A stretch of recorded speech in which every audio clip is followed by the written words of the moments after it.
जिस वक्त मैक्रो का ये दौरा है उसी दौरान, क्योंकि मैक्रो और अल शरा की दोस्ती किसे मंजूर नहीं है, एक बड़ा सवाल। इसलिए 2024 में असद के सत्ता से हटने के बाद मैक्रो का ये पहला सीरिया दौरा है और राष्ट्रपति मैक्रो ने नया सीरिया बनाने में मदद की भी बात कही है। इसके अलावा पेरिस ने सीरिया के नए नेतृत्व का हमेशा से जिस तरीके से समर्थन किया है, 2025 में मैक्रो ने पेरिस में अल शरा की मेजबानी जिस तरीके से की थी, जैसे जोरदार स्वागत हुआ था, उसका एक बड़ा संदेश किया था। मैक्रो ने दमिश्क पर लगे पुराने प्रतिबंध हटाने की भी अपील की थी। लेकिन सीरिया के बाद मैक्रो नेटो शिखर सम्मेलन के लिए तुर्की जाने वाले थे, यानी अब दमिश्क से, सीरिया से निकलकर सीधे तुर्की के लिए उन्होंने उड़ान भरनी है। मैक्रो और अल शरा की राष्ट्रपति ट्रंप से मुलाकात आने वाले वक्त में होने वाली है। उससे पहले जिस तरीके से इन हमलों को अंजाम दिया गया है, शिवाज सर, सवाल यही है कि आखिर सीरिया को लेकर पश्चिम का ये प्लान किसे मंजूर नहीं है?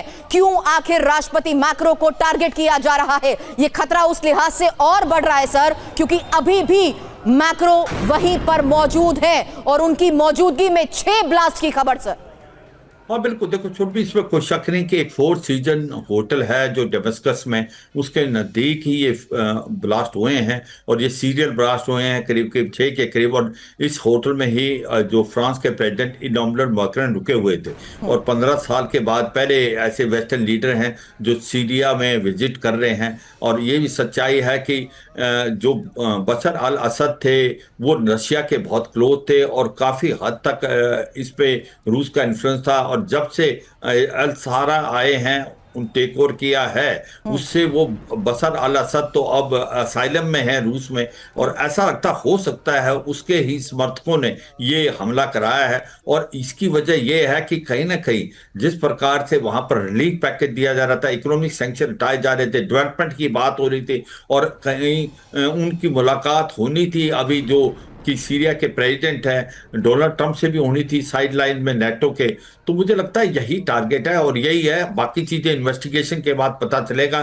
तो इसका मतलब रूस की इन्वॉल्वमेंट हो सकती है और जो समर्थक हैं बशर अल असद जो पुराने प्रेसिडेंट थे, उनके समर्थकों का होने के चांसेस बहुत हैं और उनको टारगेट में बिल्कुल हो सकते थे इमैनुअल मैक्रोन, क्योंकि उसके बहुत ही नज़दीक ये सीरियल ब्लास्ट हुए हैं। और ये भी सच्चाई है कि सीरिया में अब इन्फ्लुएंस जो है वेस्टर्न कंट्री का बढ़ता जा रहा था। अमेरिका का इंटरेस्ट था वहाँ पर डेवलपमेंट करना। अमेरिका चाहता था कि वहाँ पर अपना जो है एक प्रकार से गढ़ बनाया जाए। और फ्रांस के जो प्रेसिडेंट थे वो 15 साल के बाद कोई यूरोपियन लीडर का, तो ओवरऑल एक सिचुएशन बड़ी वोलेटाइल हो गई है। मगर एक कॉम्प्लेक्स सिचुएशन है, इतना आसान कोई अभी ये कहना बड़ा मुश्किल है। मगर ये सच्चाई है कि नेटो के मीटिंग से पहले, और नेटो में इमैनुअल मैक्रोन अभी नेटो की मीटिंग के लिए वो अंकारा जाएंगे तुर्की में, उससे पहले ये ब्लास्ट होना। और उसी मीटिंग के साइड लाइन में जो सीरिया के प्रेसिडेंट है वो भी डोनाल्ड ट्रंप से मिलेंगे। तो बात चल रही थी, डेवलपमेंट की बात चल रही थी,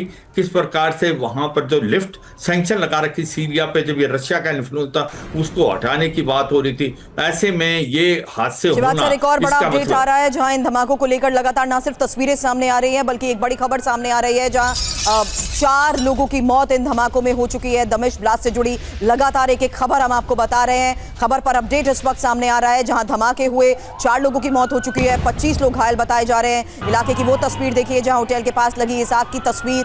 और साथ ही सबसे बड़ी खबर यही है कि फ्रांस के राष्ट्रपति मैक्रो जो कि इस वक्त इस दौरे पर है, दमिश्क में मौजूद है। फ्रांस के राष्ट्रपति जिस होटल में ठहरे उस होटल के बिल्कुल नजदीक इन धमाकों को अंजाम दिया गया है। और मैक्रो और अल शरा के राष्ट्रपति ट्रंप से आने वाले वक्त में मुलाकात करने वाले हैं। उससे पहले ये धमाके हुए हैं। धमाके में असद समर्थकों का हाथ, बाथ पार्टी के समर्थकों पर ब्लास्ट कराने का ये शक और जिस तरीके से इन धमाकों को अंजाम दिया गया है। अल-वाइट ग्रुप, कुर्द ग्रुप पर भी धमाकों के आरोप हैं और दमिश्क के गवर्नर ने बाथ समर्थकों पर उंगली उठाई है, ये आरोप लगाए हैं। और साथ ही पूर्व राष्ट्रपति बशर अल असद बाथ पार्टी से जुड़े थे।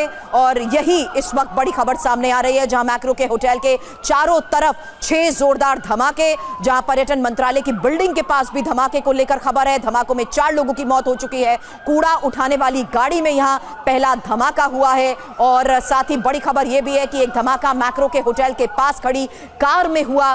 साथ ही इन धमाकों में 4 पुलिसकर्मी भी घायल हुए हैं। धमाका दमिश्क में एक पुलिस स्टेशन के पास हुआ है। हालांकि मैक्रो के होटल के चारों तरफ जिस तरीके से धमाकों को अंजाम दिया गया है, वजह क्या है, क्या टारगेट पर मैक्रो है, धमाके के पीछे असद समर्थक और दमिश्क के समर्थक जिस तरीके से बताए जा रहे हैं, बड़ा सवाल यही इस वक्त है सर कि बहुत प्री प्लान तरीके से और उन जगहों को टारगेट किया गया है, जिससे साफ है कि कैसे पश्चिम के नेता को निशाने पर लिया गया, कैसे इन धमाकों के जरिए एक संदेश देने की कोशिश की गई।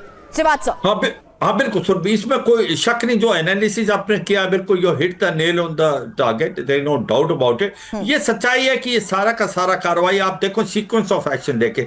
इमैनुअल मैक्रॉन जो एक फ्रांस प्रेसिडेंट, जो 15 साल के बाद एक ऐसे वेस्टर्न लीडर हैं जो सीरिया में जा रहे थे। सीरिया धीरे धीरे वेस्टर्न कंट्रीज के इन्फ्लुएंस में आ रहा था, और कहीं ना कहीं जो सीरिया के जो प्रेसिडेंट है वो भी मिलना था अभी डोनाल्ड ट्रंप से साइड लाइन ऑफ नेटो जो कि तुर्की में हो रही है।